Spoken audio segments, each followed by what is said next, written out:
7th class की polity, chapter 1 समानता। ठीक है, समानता के बारे में पढ़ेंगे। आपको पता है कि जो मौलिक अधिकार का सबसे पहला अधिकार है वो समानता का अधिकार है।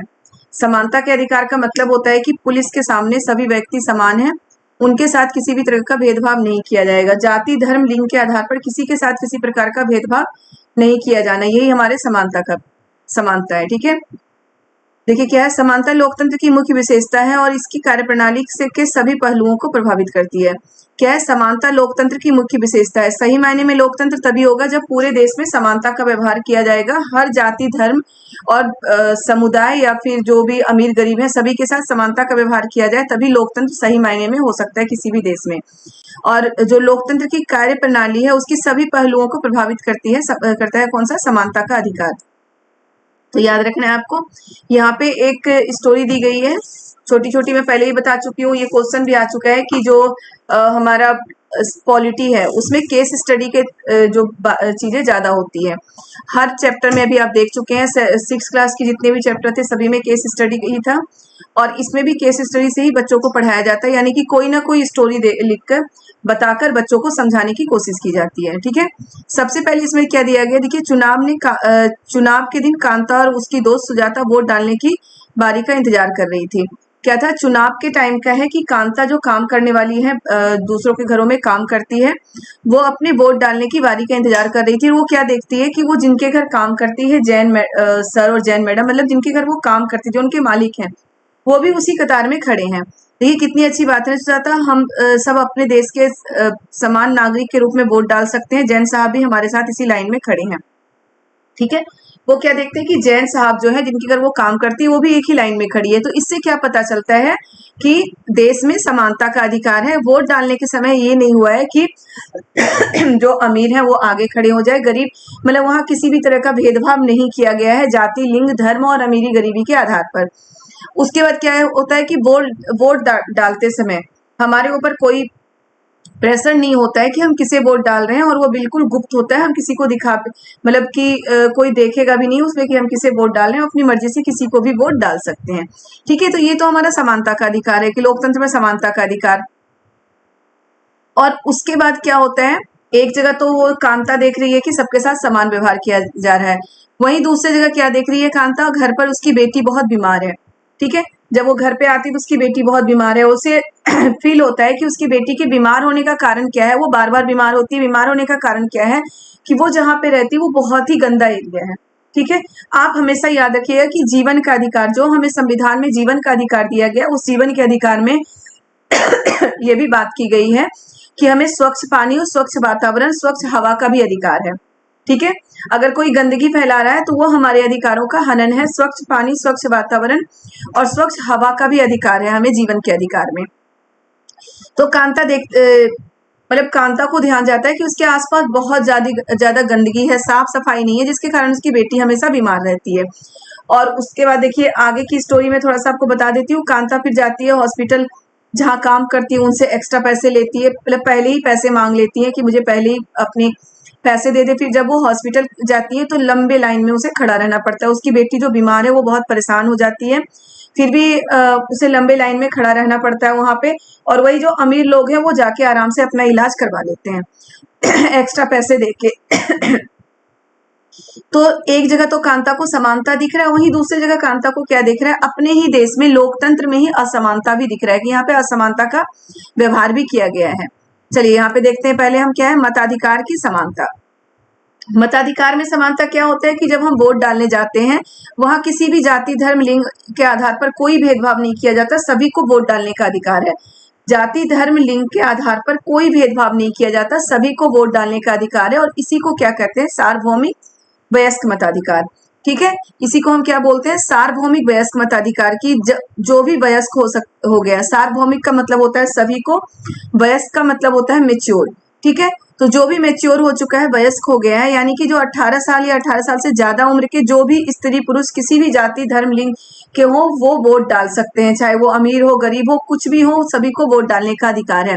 इसी को कहते हैं सार्वभौमिक वयस्क मताधिकार। बहुत अच्छे से याद रखिएगा, हो सकता है आ जाए कि सार्वभौमिक वयस्क मताधिकार के पॉइंट्स क्या है क्या नहीं है। उसमें ये भी आ सकता है कि स्त्रियों को वोट डालने का अधिकार नहीं है, पुरुषों को है। तो ऐसा कुछ नहीं है। सार्वभौमिक वयस्क मताधिकार में आपको हमेशा याद रखना है कि सार्वभौमिक वयस्क मताधिकार का मतलब ही होता है कि सभी मैच्योर, सभी वयस्क लोगों को वोट डालने का अधिकार है। और वयस्क या मैच्योर कितने साल के बाद माना जाता है? 18 या 18 साल से ज्यादा उम्र के व्यक्ति को वयस्क माना जाता है। देखिए, भारत जैसे एक लोकतांत्रिक देश में सब वयस्कों को मत देने का अधिकार है, चाहे उनका धर्म कोई भी हो, शिक्षा का स्तर या जाति कुछ भी हो, वो गरीब हो या अमीर हो। शिक्षा का स्तर कुछ भी हो, कोई अनपढ़ भी हो, लेकिन अपना अच्छा तो सोच सकता है। तो इसीलिए क्या होता है कि भले ही अनपढ़ हो, पढ़े लिखे ना हो, अमीर हो, गरीब हो, सभी व्यक्ति अपना अच्छा बुरा सोच सकता है और ये अनुभव कर सकता है कि कौन सा व्यक्ति उसके लिए अच्छा काम करेगा। इसलिए वोट डालने का अधिकार सभी को है, क्योंकि वोट हम उसी को देते हैं ना जो हमारे लिए अच्छा काम करेगा, जो हमें लगता है कि हमारे लिए सत्ता में जाके वो हमारे सपोर्ट में काम करेगा। ठीक है। सार्वभौमिक वयस्क मताधिकार का विचार समानता के विचार पर आधारित है, क्योंकि ये घोषित करता है कि देश का हर वयस्क स्त्री पुरुष, चाहे उसका आर्थिक स्तर या जाति कुछ भी हो, क्यों ना हो, वोट का हकदार है। ठीक है। सार्वभौमिक वयस्क मताधिकार का विचार किस पे आधारित है? समानता के विचार पर आधारित है। बिल्कुल याद रखिएगा, समानता के विचार पर आधारित है, क्योंकि सार्वभौमिक वयस्क मताधिकार में समानता बिल्कुल दिखाई देता है कि उसमें हर व्यक्ति, सभी मैच्योर जो वयस्क है वो वोट डाल सकते हैं। ओके, अब आगे देखिए है, परंतु जैसे जैसे दिन बीतता गया कांता के मन में समानता के वास्तविक अर्थ के बारे में शंका होने लगी। ये क्वेश्चन आ सकता है कि कांता के मन में क्यों शंका हो रही थी कि समानता का वास्तविक अर्थ क्या है, क्यों शंका हो रही थी? मैं अभी स्टोरी पहले ही आपको बता चुकी हूँ कि जब वो हॉस्पिटल में लंबे लाइन में खड़ी होती है और जो पैसे वाले हैं वो जाके अपना इलाज आराम से करवा लेते हैं, इमरजेंसी में एक्स्ट्रा पैसे देके वो अपना इलाज पहले करवा लेते हैं। तब कांता को लगता है कि क्या सही में समानता का अर्थ यही है कि जो पैसे वाले हैं वो अपना काम जल्दी करा लें और जो गरीब हैं उन्हें लंबे लाइन में खड़ा रहना पड़ेगा। तो वही है कि समानता के लिए भले ही हमारे देश में कानून बन गया है, सब कुछ हो गया, फिर भी जब तक हम एक दूसरे को समान नहीं समझेंगे, समानता समानता का अधिकार बिल्कुल लागू होना संभव नहीं है देश में। ठीक है। अब देखिए, ये तो दिख गया आपको कि कहाँ पे किस तरह की असमानताएं होती हैं और किस तरह हमारे देश में समानता का अधिकार क्या है, सार्वभौमिक वयस्क मताधिकार क्या है। अब है अन्य प्रकार की असमानताएं। बहुत सारी तरह की असमानताएं होती है। अभी जो ऊपर हम देख चुके हैं, अमीरी और गरीबी के आधार पर असमानता था। निर्धन होने के अतिरिक्त भारत में लोगों को अन्य अनेक कारणों से भी असमानता का सामना करना पड़ता है। निर्धन यानी कि अमीरी और गरीबी के कारण असमानता का सामना करना पड़ता है, ये तो सभी को पता है, अभी मैं ऊपर बता चुकी हूँ। भारत में सामान्यतः प्रचलित असमानताओं में से एक है जातिगत असमानता। जातिगत असमानता भारत में बहुत ज्यादा प्रचलित है। जातिगत असमानता यानी कि जाति के अंदर ही भेदभाव होता है। कुछ को दलित माना गया है, कुछ ऊंची जाति के, कुछ नीची जाति के हैं, उनके साथ भेदभाव होता है। यह है जातिगत असमानता। पहला अमीरी गरीबी, दूसरा जातिगत असमानता। यहाँ पे भी स्टोरी दी गई है जो मैं आगे आपको थोड़ा सा बताऊंगी। दलित देखिए, दलित में पहले भी आपको हिस्ट्री में भी बता चुकी हूँ। दलित एक ऐसा शब्द है जो निचली कही जाने वाली जाति के लोग स्वयं को संबोधित करने के लिए प्रयोग करते हैं। दलित का अर्थ होता है कुचला हुआ या टूटा हुआ। ठीक है, दलित का अर्थ क्या होता है? कुचला हुआ या टूटा हुआ। दलित क्या है? जो नीची कही जाने वाली जाति होती है, वो अपने लिए, अपने संबोधन के लिए वो मतलब स्वयं को संबोधित करते हैं दलित शब्द से। क्लियर है? तो जातिगत असमानता यही है कि जाति के अंदर जो ऊंच नीच का भेदभाव है उसे हम जातिगत असमानता कहते हैं। यहाँ पे स्टोरी दी गई है ओम प्रकाश वाल्मीकि की।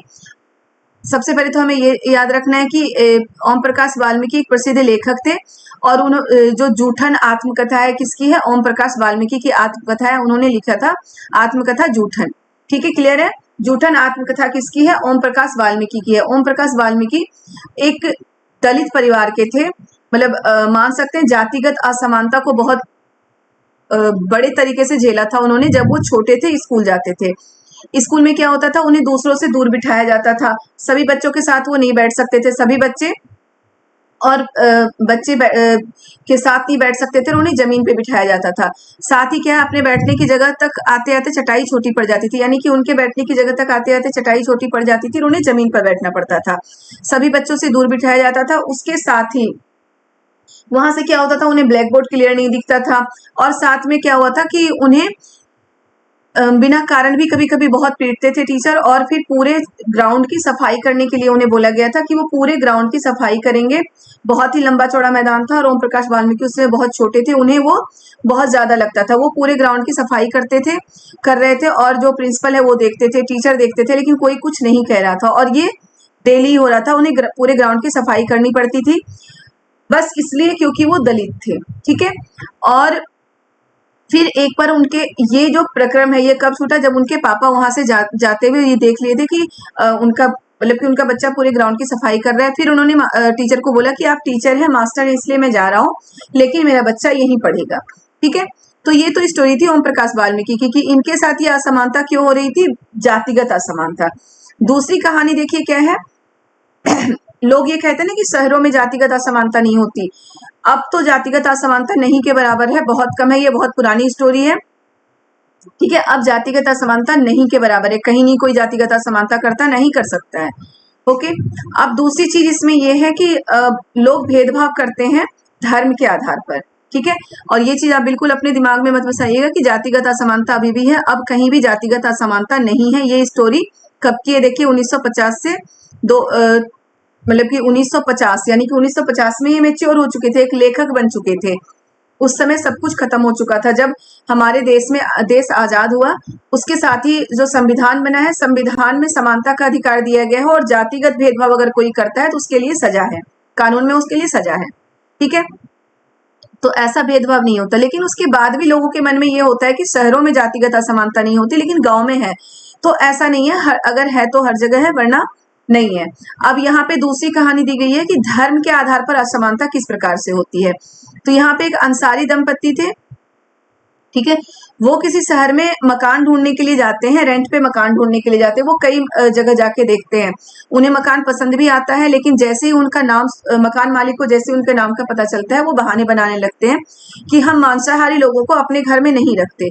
तो उन्हें बड़ा आश्चर्य होता है, क्योंकि वहां पर कुछ मतलब कि वैसे नॉनवेज की स्मेल आ रही थी, लेकिन फिर भी उन्हें ये बोला जाता है कि हम मांसाहारी लोगों को अपने मकान में नहीं रखते हैं। मतलब उनसे बहाना बनाया जाता है, उन्हें मकान नहीं दिया जाता। इस तरह वो कई मकान देखते हैं और उन्हें मकान नहीं दिया जाता। तो जो प्रॉपर्टी डीलर होता है वो उनसे बोलता है कि आप अपना नाम बदल लीजिए, मतलब जो सरनेम है वो चेंज कर लीजिए, तो आपको मकान मिल जाएगा। लेकिन उसके लिए वो मना कर देते हैं। लास्ट में उन्हें मकान मिल जाता है, लेकिन वही है, उन्हें मकान ढूंढने में बहुत परेशानी होती थी। ये जो असमानता है वो किस तरह की असमानता थी, धर्म के आधार पर असमानता। क्योंकि वो मुस्लिम थे तो उनके साथ धर्म के आधार पर असमानता हो रहा था कि दूसरे धर्म के लोग को लोग अपने नहीं रखना चाहते। कोई भी दूसरा धर्म का, सिर्फ हिंदू या मुस्लिम की बात नहीं है, दूसरे धर्म के लोगों को लोग क्या चाहते हैं कि जहां पे हम रह रहे हैं हमारे ही धर्म को मानने वाले लोग रहें। ठीक है, तो ये सभी में होता है। तो ये है धर्म के आधार पर असमानता। अब देखिए, ये है मानवीय गरिमा का मूल्य। ये तो आप देख चुके हैं, जातिगत असमानता, जो छुआछूत हम कह सकते हैं। धर्म के नाम पे असमानता भी होती है। धर्म के नाम पे सभी धर्म के जो लोग होते हैं वो क्या चाहते हैं कि उनके धर्म, उनकी संस्कृति के लोग ही उनके पास रहे, किसी दूसरे धर्म के लोग वहां के, दूसरी संस्कृति के लोग वहां के ना रहें। तो ये होता है धर्म के नाम पर असमानता। और फिर अमीरी और गरीबी के नाम पे असमानता। तो 3 तरह की असमानताएं हैं। अब है मानवीय गरिमा का मूल्य। मानवीय गरिमा का मूल्य क्या है, यानी कि हमें अपना रिस्पेक्ट किस तरह से मिलना चाहिए, उसका मूल्य क्या है। कुछ लोगों के साथ असमानता का व्यवहार बस इस कारण से होता है कि उनका जन्म किस जाति, लिंग या धर्म में हुआ, और वे उच्च वर्ग हैं या मध्यम वर्ग हैं। लड़के और लड़कियों में भी असमानता होता है। जाति, धर्म, लिंग तीनों ही नाम पे असमानता होता है, और इसके साथ अमीरी और गरीबी के नाम पर भी असमानता होता है। ठीक है, और वे उच्च वर्ग के हैं या मध्यम वर्ग के हैं। ठीक है, जातिगत और धर्मगत, ओम प्रकाश वाल्मीकि और अंसारी दंपत्ति के साथ असमानता का व्यवहार जातिगत और धर्मगत कारणों से हुआ था। तो ये मैं स्टोरी आपको इसलिए बता रही हूँ कि आपको ये ना लगे कि मैं फालतू में टाइम पास कर रही हूँ। ये स्टोरी इसलिए बता रही हूँ कि क्वेश्चन ये भी आ जाता है कि अंसारी दंपत्ति के साथ, वहां पे क्लियर पूछ लिया जाएगा आपको क्वेश्चन में कि अंसारी दंपत्ति के साथ जो भेदभाव हुआ था, जो असमानता हुआ था, वो किस आधार पर हुआ था। तो वो किस आधार पर हुआ था, धर्म के आधार पर। याद रखिएगा, धर्मगत असमानता था। वहीं पे ओम प्रकाश वाल्मीकि के साथ जो असमानता हो रहा था वो क्या था, जातिगत असमानता। और कांता के साथ जो असमानता का व्यवहार हुआ था वो क्या था, अमीरी और गरीबी के नाम पे असमानता। क्लियर है। ओम प्रकाश देखिए, अब उनकी गरिमा को, गरिमा का मतलब क्या होता है, मानवीय गरिमा की अगर हम कहीं गए हैं तो हमें दूसरों से कमतर नापा जाए, हमें दूसरों से कम नापा जाए, चाहे किसी भी कारण से, जाति के नाम पे, धर्म के नाम पे, या फिर पैसों के नाम पे, अमीरी गरीबी के नाम पे, तो हमारी गरिमा को ठेस पहुंचती है, यानी कि हमारा जो रिस्पेक्ट है, हमारी इज्जत को ठेस पहुंचती है। तो इस गरिमा के मूल्य को बनाने के लिए संविधान में कानून बनाए गए। हमारा देश जैसे आजाद हुआ, संविधान में इसके लिए कानून बनाए गए थे और समानता का अधिकार दिया गया है। ठीक है, ये क्वेश्चन आपको याद होगा कि ये क्वेश्चन अभी जो मैं प्रीवियस क्वेश्चन पेपर कराई हूँ उसमें ये क्वेश्चन आ चुका है कोई एक एग्जाम्पल दिया गया था कि इसमें कौन से अधिकार का हनन हो रहा है, मौलिक अधिकार के कौन से अधिकार का हनन हो रहा है, तो कौन से अधिकार का हनन हो रहा है, समानता के अधिकार का हनन हो रहा है। ठीक है, अब देखिए लोकतंत्र में समानता, भारतीय संविधान सब व्यक्तियों को समान मानता है। इसका अर्थ है कि देश के व्यक्ति चाहे वो पुरुष हो या स्त्री हो, किसी भी जाति, धर्म और शैक्षिक आर्थिक पृष्ठभूमि से संबंध रखते हो, वो सब समान माने जाएंगे। ठीक है, भारतीय संविधान क्या है, सभी व्यक्तियों को समान मानता है। इसका अर्थ क्या है, चाहे वो व्यक्ति किसी भी लिंग, जाति, धर्म या शैक्षिक और आर्थिक पृष्ठभूमि से संबंध रखते हो, सभी को समान माना जाएगा, सभी को समान अधिकार मिलेगा, चाहे वो वोट डालने का अधिकार हो, शिक्षा का अधिकार हो, किसी भी तरह का अधिकार हो, उन्हें समान अधिकार मिलेगा। लोकतंत्र से सरकार के द्वारा जो भी चीजें दी जा रही है वो सभी को समान तरीके से वितरण होगा। ठीक है, अब देखिए आगे है, समानता को स्थापित करने के लिए संविधान में जो प्रावधान है उनमें से कुछ निम्नलिखित है। बहुत ध्यान से सुनिए बेटा और ध्यान से समझिए इन चीजों को, कि समानता को स्थापित करने के लिए यानी कि समानता का व्यवहार हो सभी के साथ, उसके लिए संविधान में जो प्रावधान किए गए हैं उनमें से कुछ इस प्रकार है। प्रथम क्या है, कानून की दृष्टि में हर व्यक्ति समान है। पहला प्रावधान क्या है, समानता को लागू करने के लिए, समानता को स्थापित करने के लिए पहला प्रावधान क्या है कि कानून की दृष्टि में सभी व्यक्ति समान है। ओके, इसका तात्पर्य है कि हर व्यक्ति को देश के राष्ट्रपति से लेकर कांता जैसी घरेलू काम की नौकरी करने वाली महिला तक को सभी को एक ही कानून का पालन करना पड़ेगा। मान लो कि कोई बहुत अमीर व्यक्ति हो, उसने भी चोरी की हो, और एक भिखारी हो, उसने चोरी किया हो, तो दोनों को सजा अलग अलग नहीं होती। अगर 2 साल 3 साल जो भी सजा हो चोरी की, तो दोनों के लिए सजा कानून में वही है, चाहे वो भिखारी हो या कोई अमीर व्यक्ति हो, कानून में सजा वही है। तो कानून की दृष्टि में हर व्यक्ति समान है। ठीक है, दूसरा क्या है हमारा, दूसरा किसी भी व्यक्ति के साथ उसके जाति, धर्म क्या है, जाति, धर्म, वंश, जन्म स्थान और उसके स्त्री या पुरुष होने के आधार पर भेदभाव नहीं किया जाएगा। समानता का स्थापित करने का दूसरा क्या है संविधान में प्रावधान, कि किसी भी व्यक्ति के साथ उसके जाति, धर्म, वंश या लिंग यानी कि स्त्री या पुरुष होने के आधार पर, जन्म स्थान या स्त्री या पुरुष होने के आधार पर भेदभाव नहीं किया जाएगा। तीसरा क्या है हमारा, तीसरा देखिए, तीसरा क्या है, हर व्यक्ति सार्वजनिक स्थानों पर जा सकता है, उसमें खेल के मैदान, होटल, दुकानें, बाजार आदि सम्मिलित हैं। कोई भी व्यक्ति समानता के अधिकार में ही ये है कि कोई भी व्यक्ति किसी भी सार्वजनिक स्थान में जा सकता है। जैसे कोई पार्क होता है, क्या पार्क में किसी जाति, धर्म, लिंग के आधार पर आने जाने के लिए रोका जाता है? नहीं रोका जा सकता, वो कहीं भी जा सकता है। कोई भी सार्वजनिक स्थान हो, पार्क हो, दुकान हो, खेल का मैदान हो, होटल हो, कहीं भी कोई भी व्यक्ति जो भारत का नागरिक है वो कोई भी व्यक्ति कहीं भी जा सकता है, उसके लिए कोई भी रोक टोक नहीं है। सब लोग सार्वजनिक कुओं, सड़कों और नहाने के घाटों पर का उपयोग कर सकते हैं। चौथा क्या है हमारा, अस्पृश्यता का उन्मूलन कर दिया गया है। तो जो समानता को स्थापित करने के लिए ही जो संविधान में प्रावधान किए गए हैं, 4 हैं, चारों आपको बहुत अच्छे से समझ लेना है, समझ के याद करना है। पहला हमारा है, कानून की दृष्टि में हर व्यक्ति समान है, चाहे वो देश का राष्ट्रपति हो या फिर घर में काम करने वाली या फिर छोटा सा कोई मजदूर हो। कानून में दोनों के लिए सजा एक ही है, कानून सबके लिए एक है। दूसरा क्या है, जाति, धर्म, वंश, जन्म स्थान और लिंग के आधार पर किसी के साथ कोई भेदभाव नहीं किया जाएगा। तीसरा क्या है, हर व्यक्ति सार्वजनिक स्थानों पर जा सकता है, ऐसे खेल का मैदान, स्कूल, कॉलेज, होटल, दुकानें आदि जैसे बाजार, ऐसी चीजों पे हर व्यक्ति जा सकता है, चाहे वो किसी भी जाति, धर्म, लिंग का हो। तीसरा क्या है, ये तो तीसरा हो गया। चौथा क्या है हमारा, कि अस्पृश्यता का उन्मूलन कर दिया गया, कि पहले जो छुआछूत की भावना थी उस सभी का उन्मूलन कर दिया गया है। अब छुआछूत जैसी बात पूरे देश में कहीं भी नहीं है। क्लियर है? समानता को स्थापित करने के लिए संविधान में जो प्रावधान किए गए वो ये हैं, एक को बहुत अच्छे से आपको ध्यान से समझ के पढ़ना है। नेक्स्ट है, शासन ने संविधान द्वारा मान्य किए गए समानता के अधिकार को 2 तरह से लागू किया है। अब ये तो उसके वो है प्रावधान है। अब इन प्रावधानों को, इन कानूनों को लागू भी तो करना पड़ेगा। तो लागू किस तरीके से किया है, शासन ने यानी कि सरकार ने संविधान द्वारा मान्य किए गए समानता के अधिकार को 2 तरीके से लागू किया है। पहला क्या है, कानून के द्वारा, दूसरा सरकार की योजनाओं और कार्यक्रमों के द्वारा। 2 तरीके से लागू किया है। पहला तो कानून है कि इसके लिए कानून बना दिया गया कि अगर कोई इस तरह का व्यवहार करेगा यानी कि समानता के अधिकार का उल्लंघन करेगा तो उसे कानून में सजा है। और दूसरा है सरकार की योजनाओं और कार्यक्रमों के द्वारा।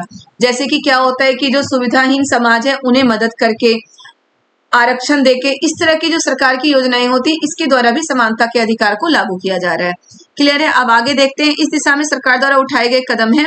अब समानता, लोगों में समानता डेवलप हो, यानी कि सरकार के जो योजनाएं हैं उसके द्वारा, योजनाओं में ही एक आता है मध्याह्न भोजन यानी कि मिड डे मील। अब स्कूल में देखते होंगे कि 6 से 14 साल के बच्चों के लिए मिड डे मील की व्यवस्था की गई है। मिड डे मील की व्यवस्था उसी चीज का एक समानता के अधिकार को ही लागू करने का एक साधन समझ लीजिए, एक साधन है मिड डे मील। इसमें क्या होता है कि सभी लोग एक साथ बैठकर भोजन करते हैं और खाना बनाने के लिए बहुत से कुछ स्थानों पर तो भोजन पकाने के लिए दलित महिलाओं को काम पे रखा जाता है। ठीक है, कुछ स्थानों पर क्या है, भोजन पकाने के लिए दलित महिलाओं को काम पे रखा जाता है कि हम दलितों के हाथ से बना हुआ खाना खा रहे हैं, इसका मतलब है कि हमारे मन में कोई भी किसी भी तरह का भेदभाव नहीं है। क्लियर है? तो देखिए, इस कार्यक्रम के अंतर्गत सभी सरकारी प्राथमिक स्कूलों के बच्चों को दोपहर का भोजन दिया जाता है। यहाँ यह योजना भारत में सर्वप्रथम तमिलनाडु राज्य में आरंभ किया गया था। बेटा ये क्वेश्चन आ चुका है कि जो मिड डे मील या मध्याह्न भोजन की योजना सर्वप्रथम भारत में कहाँ पे लागू किया गया था, तो तमिलनाडु में। तमिलनाडु में सबसे पहले तमिलनाडु में ये योजना लागू किया गया था। मिड डे मील की जो व्यवस्था होती है, मिड डे मील की जो योजना है, सबसे पहले तमिलनाडु में लागू किया गया था। और 2001 में उच्चतम न्यायालय यानी कि जो सुप्रीम कोर्ट होता है उसके द्वारा राज्य सरकारों को इसे अपने स्कूलों में 6 माह के अंदर लागू करने का आदेश दिया गया। तो ये क्वेश्चन भी आ सकता है कि उच्चतम न्यायालय द्वारा, सुप्रीम कोर्ट के द्वारा कब मिड डे मील की जो योजना है वो पूरे देश में लागू करने का आदेश दिया गया है, तो 2001 में। क्लियर है? सबसे पहले मिड डे मील कहाँ पे लागू किया गया था? तमिलनाडु में। पूरे देश में लागू करने का आदेश कब दिया गया? 2001 में। ठीक है, मिड डे मील में क्या होता है, सभी लोग एक साथ बैठकर भोजन करते हैं, एक ही तरह का भोजन करते हैं, अलग अलग भोजन नहीं है। अगर दलिया बन के आया तो सभी दलिया ही खाएंगे, खिचड़ी है तो सभी खिचड़ी ही खाएंगे। ठीक है, तो उसमें भेदभाव की भावना खत्म होती है। किसी भी तरह के, चाहे ऊंच नीच की भेदभाव हो या जातिगत भेदभाव हो, हर तरह की भावना खत्म होती है। दूसरा इसमें क्या है कि इसमें दलित महिलाओं को काम पर रखा जाता है कि दलित महिलाएं भोजन बनाती है और वो लोगों को, बच्चों को भोजन देती है निकाल के। तो इससे भी जो हमारे अंदर भेदभाव की भावना होती है वो खत्म होती है।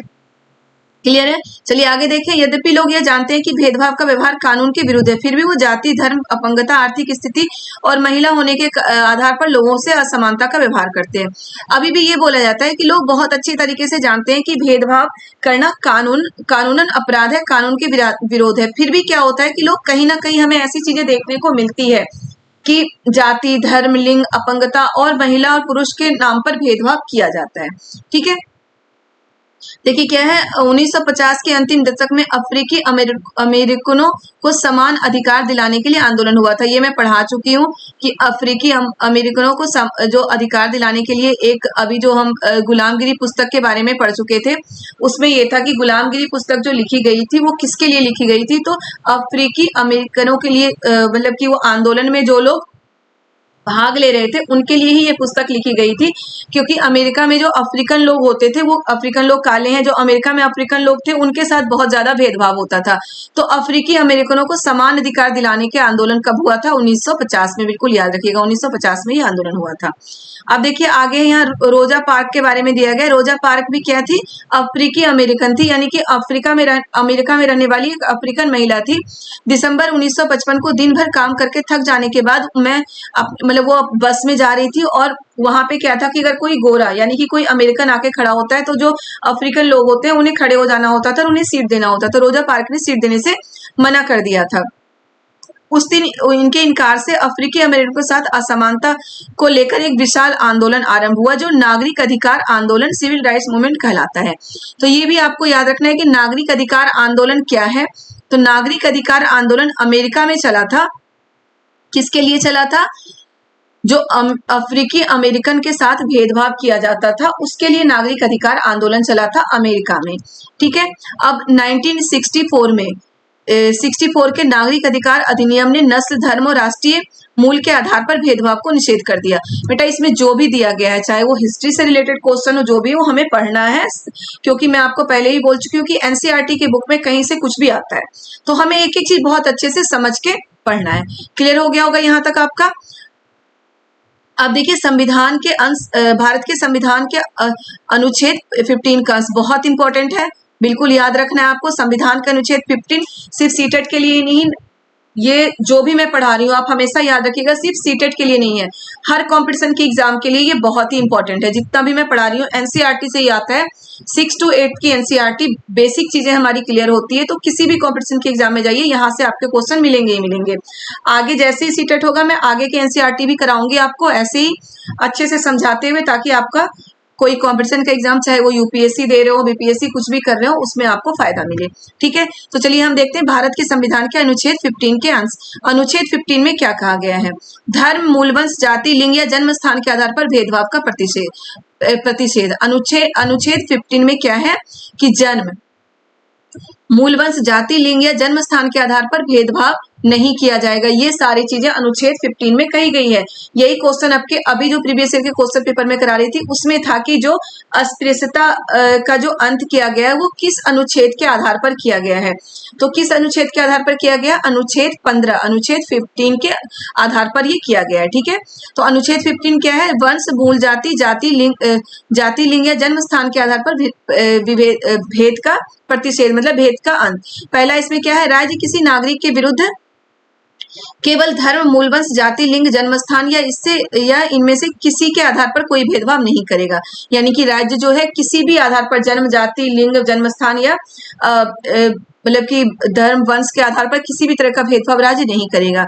दूसरा है हमारा, कोई नागरिक केवल धर्म, मूलवंश, जाति, लिंग, जन्मस्थान या इनमें से किसी के आधार पर, मतलब कोई भी नागरिक धर्म, मूलवंश, जाति, लिंग या जन्म स्थान इनमें से किसी भी आधार पर दुकानों, सार्वजनिक भोजनालयों, होटलों और सार्वजनिक मनोरंजन के स्थानों में प्रवेश या पूर्णतः या भागतः राज्य निधि से पोषित या साधारण जनता के प्रयोग के लिए निर्मित कुओं, तालाबों, स्नानघरों, सड़कों और सार्वजनिक समागमों के स्थानों के उपयोग के संबंध में किसी भी निर्योग्यता, दायित्व, निर्बंध का या शर्त के अधीन नहीं होगा। क्लियर हो गया होगा आपको? समझा रही हूं मैं फिर से कि वही जो हम ऊपर पढ़ चुके हैं कि किसी भी सार्वजनिक स्थान में किसी भी व्यक्ति को जाने से के लिए कोई रोक टोक नहीं होगा। सबसे सिंपल सब, ठीक है। कोई भी सार्वजनिक स्थान हो वहां पे धर्म, जाति, लिंग, जन्म स्थान के आधार पर कोई रोक टोक नहीं होगा। किसी को भी जाने के लिए कोई रोक टोक नहीं होगा, है ना। किसी भी शर्त के अधीन नहीं होगा, कोई भी रोक टोक नहीं है। ऐसा नहीं कि मान लो कि कोई औरत है तो उसे कहीं किसी मॉल में जाने के लिए पैसे पे करने हो या फिर कहीं एक्स्ट्रा पैसे पे करने हो, पुरुष को कम स्त्रियों को ऐसा, या जाति के नाम पे जो दलित जिसे माना जाता है दलितों को ज्यादा और जो ऊंचे जाति के होते हैं उन्हें कम, ऐसा कहीं नहीं है। तो यही है हमारा अनुच्छेद 15 का कि धर्म, जाति, मूल वंश, जन्म स्थान के आधार पर किसी के साथ कोई भेदभाव नहीं किया जाएगा। दूसरा यही है कि किसी भी सार्वजनिक स्थान में जाने के लिए धर्म, जाति, मूल वंश और जन्म स्थान के आधार पर कोई भेदभाव नहीं किया जाएगा। ऐसे स्थान पर हर कोई जा सकता है।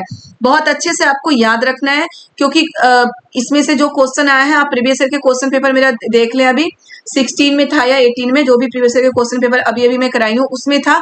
तो इसलिए मैं साथ के साथ प्रीवियस ईयर के क्वेश्चन पेपर भी करा रही हूँ कि क्वेश्चन किस तरीके से आता है वो मैं थ्योरी कराते हुए आपको समझा पाऊं।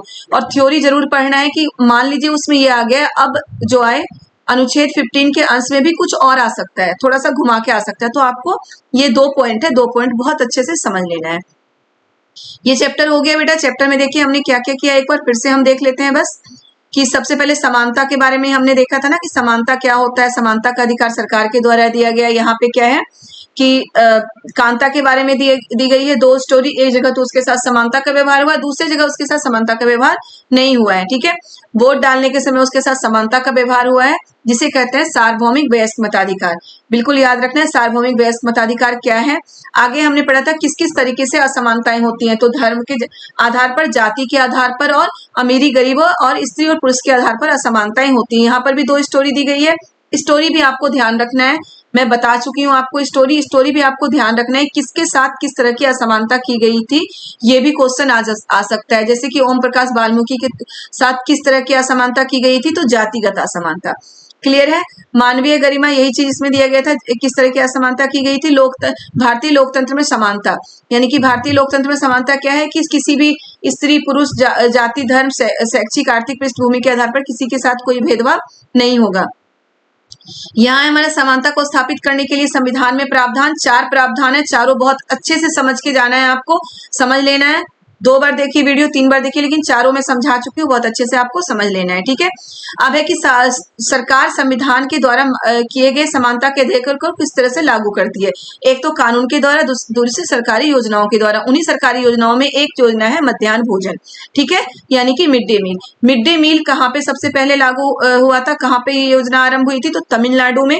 और पूरे देश में लागू करने के लिए ऑर्डर कब आया था, 2001 में। ठीक है, 6 महीने के अंदर 2001 में ये ऑर्डर आया था सुप्रीम कोर्ट का कि 6 महीने के अंदर पूरे देश में ये चीज लागू हो जानी चाहिए। क्लियर है, ये क्वेश्चन भी आ चुका है। मिड डे मील में दलित महिलाओं को भोजन पकाने के लिए रखा जाता है, भोजन बांटने के लिए, ताकि लोगों में भेदभाव की भावना का अंत हो। ठीक है, देखिए ये सारी चीजें हैं कि अफ्रीकी अमेरिकन के साथ जो भेदभाव होता है वो किस तरह का भेदभाव था, नागरिक अधिकार आंदोलन क्या है, कहाँ पे किया गया था, अनुच्छेद 15 का, यही सारी चीजें इसमें है। तो बहुत अच्छे से समझा चुकी हूँ मैं आपको।